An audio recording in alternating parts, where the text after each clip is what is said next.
All right, so I have a grievance to file with MGA, and just the Bratz brand in general. It's and the subtleties in racism that still exist today, even within a brand that likes to pride itself on being diverse. Yeah. So, as we all know, the whole Always Brass brand or the whole Always Brass line has been out for 2 months. We can say, we can confidently say 3 months because the dolls were being found the day before Christmas. So 3 months, but legally, or just, well, not legally, but actually, adhering to the release date times and stuff like that, they've been out for 2 months now, and we still have no sightings of Sasha in stores. So I asked one of my friends to go to their local Walmart to see. I'm not stepping foot in a Walmart. I love my life too much. That's too dangerous for me. I'll do it when I have a man with me. Point is, got them to go to their local Walmart. They didn't see her in stores. They also said they didn't see a shelf tag for her. For those of you that don't know, shelf tags are very, very important. They kind of indicate, obviously, where items go.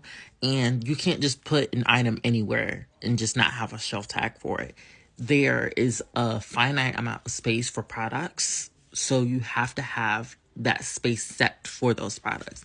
That's why when you go to Target, for those of you that went to Target and you saw like the series 3 reproduction dolls, they would have multiple dolls in one spot. Like there was one of them, I think Felicia and Fiona shared a space, and then it was Dana and Tiana shared a space or something like that, and then Kobe had his own.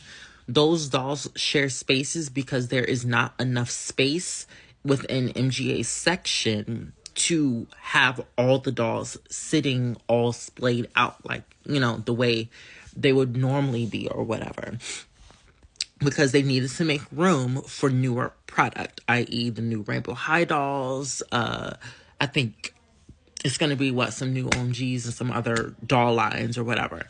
But basically, each brand has a specific amount of space in their area on a shelf, and you have to have that tag. That tag is what is saving that space for that specific, product. And if you don't have that space, it messes up everything. She does not have a space. At least that's what I was told, so I'm stuck on that. But she is an online. You can get her online on the Bratz website, LOL Surprise, or I think that's it. Those are the two places you can get her online. And then you can also go to Walmart and get her online there. So I guess 3 places. But I just find it very interesting and convenient that she is an online exclusive, while the 3 of her friends that passed the paper bag test are in-store dolls. You can find them in stores and online. For those of you that don't know, this is not like how other doll lines are, where it's maybe it'll be like an early release at a certain store and then they are widely available at other places. This is just a Walmart exclusive doll line. And I just find it very, very interesting that Walmart, which was the brand or the company that Isaac Laren was so proud to tell, if you don't want all 4 of the girls, that you don't get any of them, that you're going to make an exclusive doll deal with them for them to do this. I just find it very, very interesting that, interesting and meticulous how Walmart decided to go about this in such a slick way.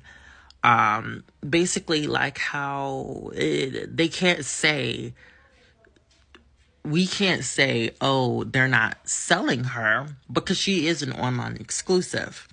I looked on a website and it says only purchasable online, but they didn't put her in stores with her compatriots. As we all know, retailers do have some sort of say over, how the design of dolls and the design process of dolls that they would buy. So it's making me wonder, because everyone was saying how weird it was how all four of the girls weren't on the back of the boxes and how they felt a little bit empty and stuff. It makes me wonder if all four were originally on the back of the box, but Walmart asked them to take them off so that there wouldn't be any customer questions of why isn't Sasha in stores with the rest of her friends. I just feel like this was a very meticulous racist thing that was done, and MGA let that happen. MGA knew exactly what they were doing, because as with pretty much all MGA dolls and just pretty much all dolls in general, I think different characters are always done separate. They're not done together anymore. I feel like the last time I saw that was with like the Bratz babies that just came out, but I have not seen like a fashion doll or a fashion doll line that has like all of the characters coming in one box. So Walmart already knowing that they're going to get the dolls in separate boxes, and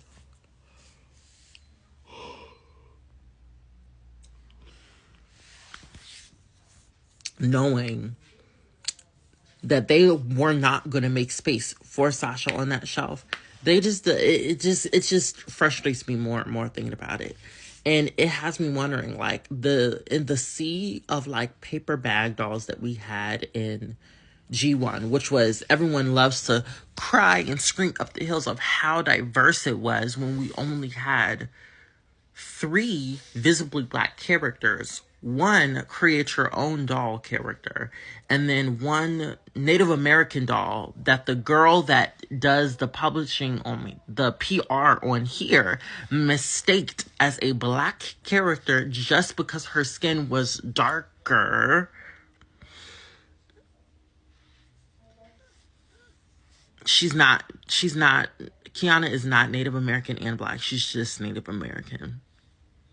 I hope y'all know that. But the 4 reps we got, and then everyone else is like racially ambiguous, like light-skinned. It makes me wonder how many of those dolls could have been our skin tone, could have been brown, visibly black people, but they just got changed. We already know that we were supposed to get Sasha and Jade in I think it was spring break or hot summer days. We were supposed to get a tan Yasmin that had Sasha's skin tone, and then we were supposed to get like a Jade that was tan or pale, 1 or 2.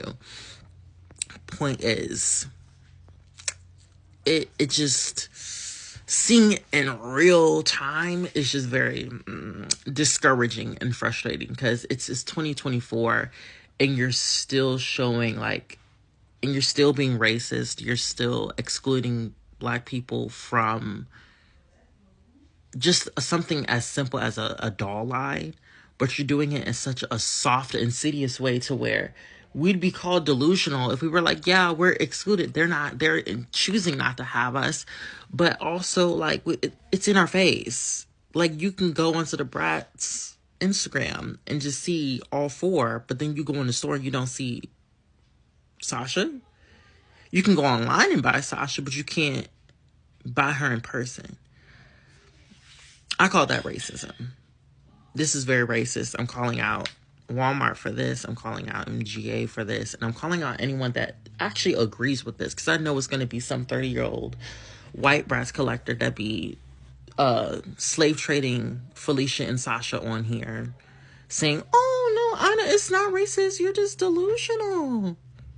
You're delusional, babes. We see where your allegiances lie. We see where your allegiances lie.